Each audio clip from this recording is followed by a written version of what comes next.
You guys like it? Yeah. $50 each for you. So I want to start really simply. Where the fuck did that come from? That came from my brother's fevered imagination. I had nothing to do with it. I'm very well brought up, actually brought up by the same people. That's such a hard question. This was a project that has evolved over many years, frankly. And guys, thank you for hanging around earlier. I know that was Apologies for the delay. The good thing about it was that it allowed me enough time to finish my meal at Muriel's. So thank you. All part of the Braxis is must. I put a piece of gum up in the projection. It worked, David. Thank you. Look, how do you start? I mean, we always thought it would be interesting. We just wanted to make a movie that had horror and jazz in it. And that's been our dream. And we finally got there. We got the jazz lots band. of brown. Yeah, the ship rainbow. Look, I know it's a hard one to answer, but we thought it was about, we knew we were probably not going to have a whole lot of money, contained location, what's something that hasn't been done before that could be kind of interesting, late night talk show, what era would it be in? Probably the 70s, because, it's the great era of Exorcist and other wonderful horror movies, and also a golden age of late night talk show, Cabot, Carson, Don Lane, our friend in Australia. The great Don Lane. And then just bring the occult into that and see what happens. And then 5 years later, we had a script. Sorry, one more. No, it's fine. I was going to say, in a lot of ways, the film, on paper, falls into these trappings that we see in a lot of horror films, found footage, exorcism, all these things. And yet, it works so beautifully on so many levels. And part of that is David elevating it, and this performance that really elevates it. Absolutely. And I was curious if you could talk a little bit seriously, David, about finding the character. Challenges. Seriously. Good evening.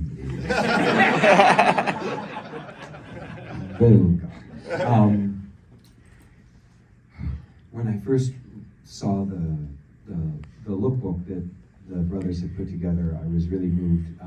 It evoked all of the kind of shock, entertainment, faux reporting that you'd see in the time when I was a kid, from the pages of the TV Guide through to the National Enquirer, and the sensationalism and all the fear-mongering that was going on at that time. And as somebody who was raised in this intensely evangelical community in Kansas, which is where I grew up, sneaking downstairs to enjoy the late-night shows was something that was really important to me, and it always felt subversive and really meaningful. And the comedians, I thought were fascinating. David Letterman was somebody I was really gravitating towards when I was a kid. Of course, watched Carson. I thought those bits were good, and I loved my late-night creature feature host. But as I started finding my way through the script, what I was seeing and what was coming over me wasn't just this fantastic, original, out-of-the-box horror spectacular that was, checking all these boxes that I love when it comes to the genre. But it was, you take away the supernatural elements of this film and the occult elements of this film, you get a story that is deeply moving and horrifying and dramatic, and about something that felt very real to me. I'm a person who lives a great deal of my life in front of cameras and in the spotlight, and I've created all manner of ways of protecting myself and still trying to feel authentic.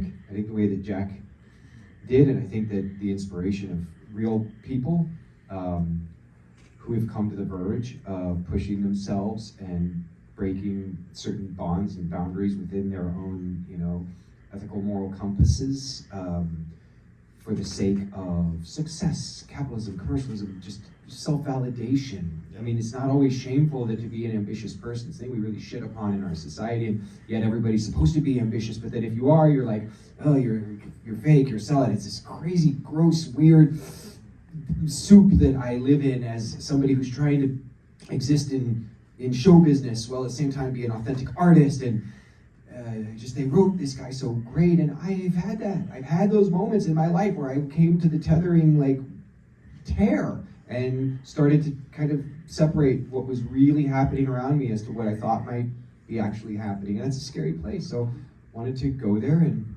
once we met and talked, I just felt like there was, and a really quick note that I think people in the audience will find interesting. Do you mind telling like what it was that brought me to your attention first? It wasn't my good looks. Discovered those later. Once we got the hair right. Yeah. No, look, you know. Oh, now you've got the side.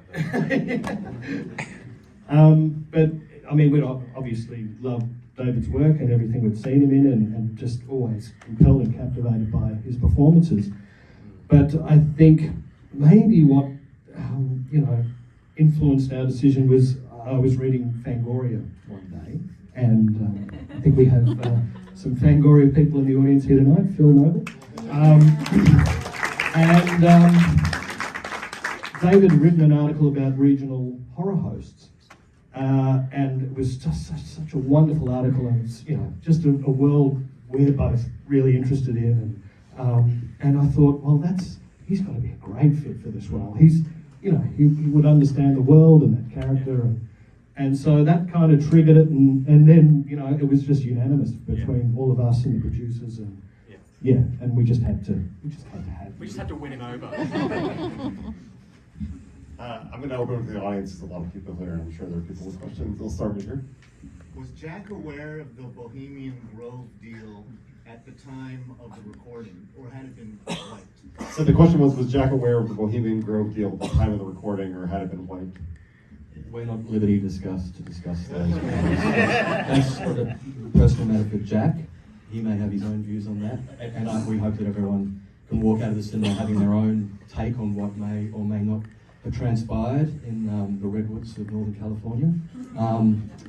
But yeah, possibly, but I'm going to leave it at that. I kind of always saw it as the John Cassavetes character in Rosemary's Baby, and what might have happened to him, several years on after he made that deal to become a big Hollywood actor. So. But how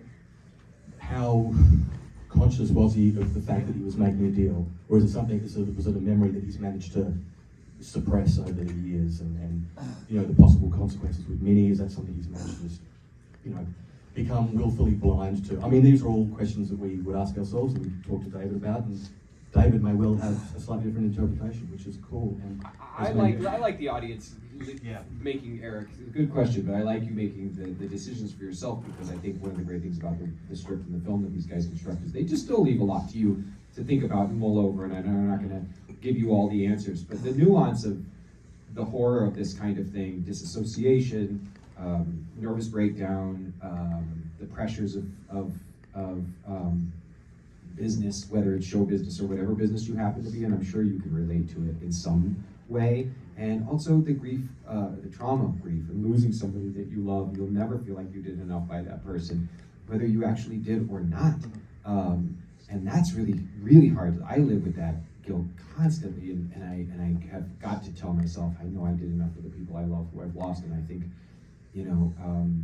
there's no time or moment in Hollywood when somebody, Orson Welles doesn't usher you into his office as the Muppets and go, bring in the rich and famous contract.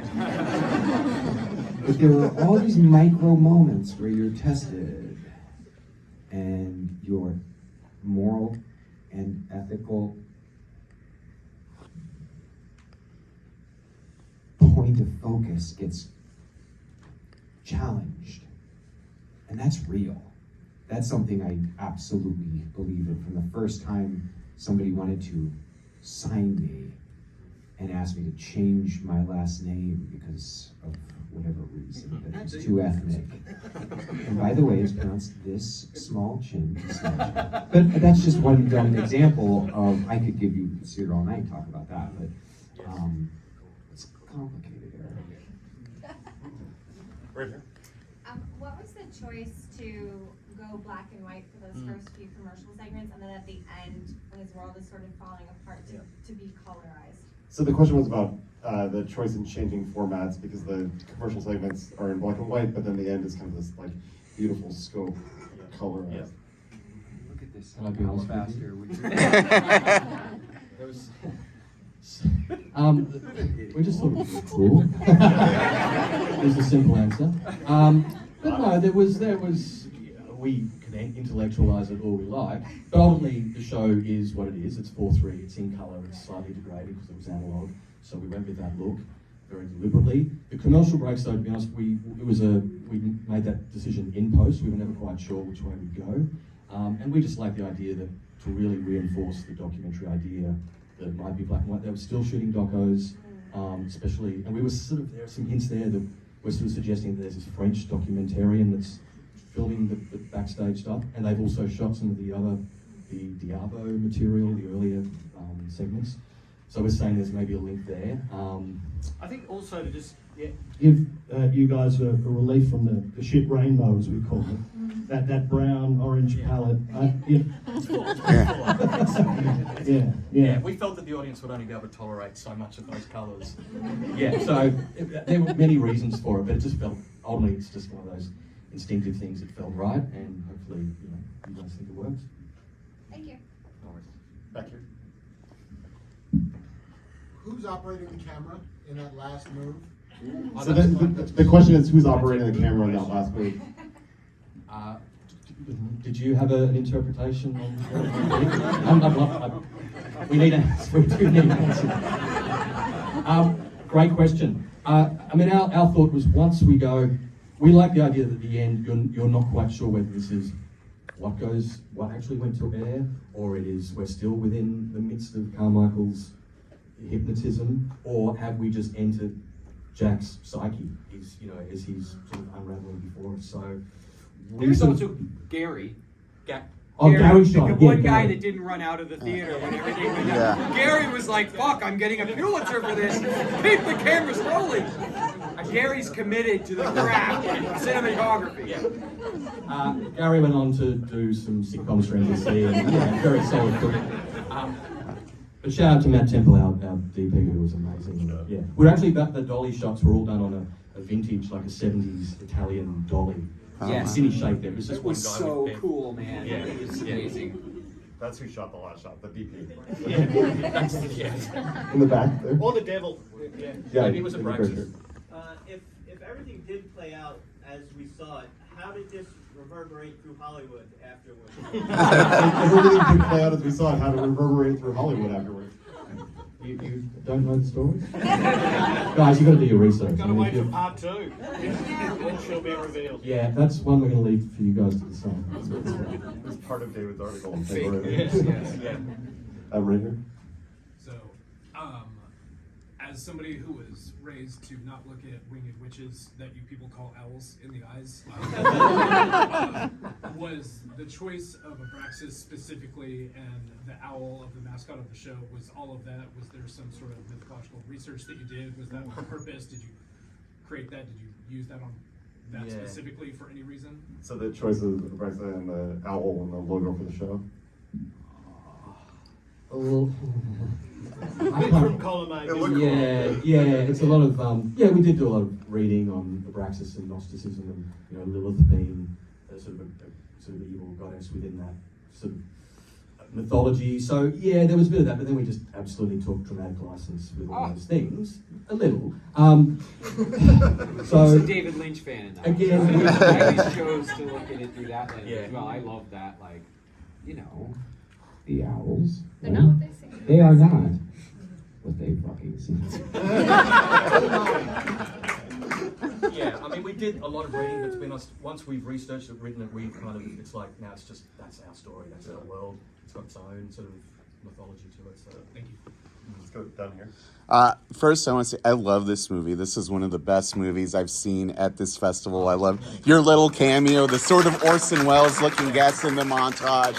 And was that Michael Ironside narrating at the beginning? Michael Ironside. Yeah. My main question was I really liked the Carmichael antagonist character. It sort of reminded me of the Amazing Randy. Could you tell me a little bit about the inspiration for that as an antagonist character, sort of? Yeah. James Randi was absolutely the inspiration, and in fact, I think there was one moment we mentioned Don Lane before and his Tonight Show, which only showed in Australia back in the 70s and 80s. Rightly so. And he was an American. He was from the Bronx, but he was a kind of very unpolished performer. How he got the gig, I don't know. I think it was the accent. That's what made him compelling, though, because he was just... He wore his emotions on his sleeve, and if he got upset about something, he'd let you know. But no, you finish. So there was this. So Don had this peculiar interest in the occult and the supernatural, and he would invite on guests like the Warrens. I think he dedicated a whole show to the Warrens, interviewing them about Amityville and all that sort of stuff. And he would have on Uri Geller, but then one night he had on James Randi, who was prepared to debunk the Uri Geller spoon bending trick and showed him how it was done. Ooh. And It was ugly. Yeah, well, they sent me all the Don Lane stuff because these guys grew up watching Don Lane. That was their Johnny Carson in Australia, and he was like Phil Donahue meets Morton Downey Jr. meets Johnny Carson meets a show we didn't have the benefit of getting, which would have been more a culty late night show. I wish we would have had something like that here. I just gobbled all the time. I watched the episodes of Don Lane every night up until we started filming. And that particular episode, Don Lane kicks the table, he's yelling, he storms off set, and he's angry. He genuinely seems frustrated. That like, why do you have to shit on everybody's belief system? Why can't we believe in something? And of course, the counter to that is because I'm trying to look out for your best interest. I don't want you to get duped. I don't want you giving your hard-earned, as Carmichael says, over to charlatans and frauds and calling 1-900 numbers and thinking you're going to get your fortune told to you. It's like, So yeah, Don stormed off his own show. I think James Randi was left to host it. That's the urban legend. They cut to commercial, but James Randi's like, is that supposed to happen? Good TV. It's amazing. We'll take one more right there. So, in the end, I mean, I really wish. What is I'm still kind of like thinking back about it, just bowled over by the design, like in the final moments of like the demon just kind of split. Oh yeah. We should get Adam White on this. Like, where'd you guys come up with that? It was so it's retro and weird, and oh my god. That's a great question because we were never quite sure right up until maybe a few weeks out from shooting, and we'd always sort of imagined it. The creature being sort of Lovecraftian thing with tentacles. And we were actually, I think, going to do a sort of interpretation of the real demon Abraxas, which is like, a chicken or rooster's head with snake legs. And I just don't think we were going to be able to pull it off on that budget of ours. But it just made sense to us that, I think we're suggesting all the way through the film that, the Abraxas or this demon is trying to infiltrate the broadcast. And that, Lily basically becomes this beacon for the evil transmission.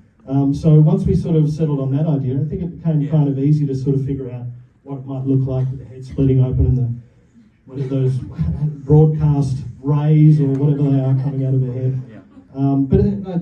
It's funny because the responses, I was always a bit worried how people might react to that, but it's really been quite positive. I think people have see it as a bit refreshing.